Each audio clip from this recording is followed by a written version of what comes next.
ವ್ಯವಸ್ಥೆ ಮಾಡಿದವರು ಯಾರು? ಸ್ಟೇಡಿಯಂ ವ್ಯವಸ್ಥೆ ಮಾಡಿದವರು ಯಾರು? ವಿಧಾನಸೌಧದ ಮುಂದೆ ವ್ಯವಸ್ಥೆ ಮಾಡಿದವರು ಯಾರು? ಆಮೇಲೆ ಇಷ್ಟೊಂದು ಜನ ಬರ್ತಾರೆ ಅನ್ನುವ ನಿರೀಕ್ಷಣೆ ಇರಲಿಲ್ಲ ಅಂತ ಸರ್ಕಾರ ಹೇಳ್ತಾ ಇದ್ದಾರೆ.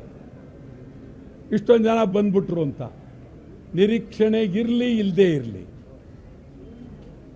ಸರ್ಕಾರದ ಜವಾಬ್ದಾರಿ ಪ್ರಾಮಾಣಿಕವಾಗಿ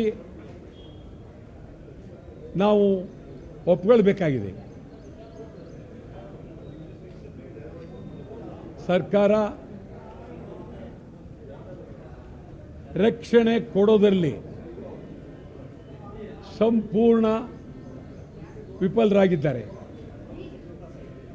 ಇದು ಬಹಳ ಗಂಭೀರವಾದ ಪರಿಸ್ಥಿತಿ. ಸತ್ತವರಿಗೆ ಹೊಣೆ ಯಾರು? ಸತ್ತವರಿಗೆ? ಸ್ಟೇಡಿಯಮ್ಮ, ವಿಧಾನಸೌಧನ, ಸರ್ಕಾರನ? ನಿಮ್ಗೆ ಹೇಳೋದಾದರೆ ಆಂಬುಲೆನ್ಸ್ಗಳಿಲ್ಲದೆ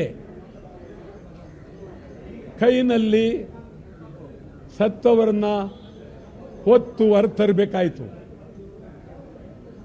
ಯಾವ ವ್ಯವಸ್ಥೆ ಇಲ್ಲ, ಮುನ್ನೆಚ್ಚರಿಕೆ ಇಲ್ಲ. ಪೊಲೀಸ್ ಎಷ್ಟು ಬಂದೋಬಸ್ತ್ ಇರಬೇಕಾಯಿತು, ಅದರಲ್ಲಿ ಕಾಲು ಭಾಗ ಇರಲಿಲ್ಲ. ಇದೆಲ್ಲವನ್ನು ಸರ್ಕಾರ ವ್ಯವಸ್ಥೆ ಮಾಡಬೇಕಾಗಿತ್ತು. ಒಂದು, RCBಗೆ ನೀವು ಉತ್ಸವ ಮಾಡಿ, ಮೆರವಣಿಗೆ ಮಾಡಿ, ವಿಧಾನಸೌಧದ ಮುಂದೆ ಅವರಿಗೆ ಗೌರವ ಸೂಚಿಸ್ತಕ್ಕಂಥದ್ದು ಯಾವಾಗ ತೀರ್ಮಾನ ತಗೊಂಡ್ರಿ? ಯಾರು ಈ ತೀರ್ಮಾನಕ್ಕೆ ಹೊಣೆ? ಕಾರಣ ಏನು? ಈ ತೀರ್ಮಾನ ತಗೊಂಡಾಗ ನೀವು ಎಷ್ಟು ಲಕ್ಷ ಜನ ವಿಧಾನಸಭೆಯ ಮುಂದೆ ಬರ್ಬೋದು, ವಿಧಾನಸೌಧದ ಮುಂದೆ ಬರ್ಬೋದು, ಸ್ಟೇಡಿಯಂ ಮುಂದೆ ಬರ್ಬೋದು. ಇದು ನಿಮಗೆ ಗಮನಕ್ಕೆ ಬರಲಿಲ್ಲ ಅಂತಂದರೆ ಗುಪ್ತ ಇಲಾಖೆ ಸಂಪೂರ್ಣ ವಿಫಲ, ಪೊಲೀಸ್ ಸಂಪೂರ್ಣ ವಿಫಲ, ಸರ್ಕಾರನೂ ವಿಫಲ. ಇದು ನಿಜಕ್ಕೂ ಬಹಳ ಗಂಭೀರವಾದ ಪರಿಸ್ಥಿತಿ. ಇದನ್ನು ಒಂದೊಂದು ನರಕ ನೇರವಾಗಿ ಕಾಣ್ತು. ನಿನ್ನೆ ನರಕ ಎಲ್ಲೂ ಹೋಗಬೇಕಾಗಿಲ್ಲ, ಸ್ಟೇಡಿಯಮ್ಮೇ ನರಕ ನಿನ್ನೆ ಕಂಡದ್ದು.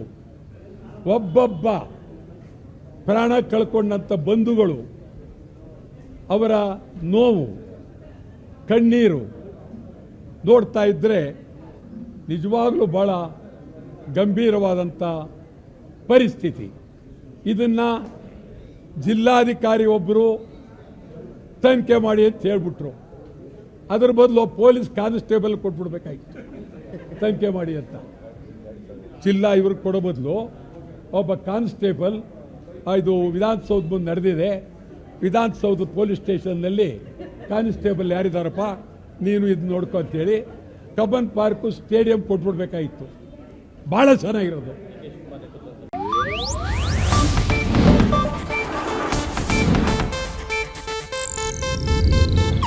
ಇದು ಏಷ್ಯಾನೆಟ್ ನ್ಯೂಸ್ ನೆಟ್ವರ್ಕ್ ಪ್ರಸ್ತುತಿ.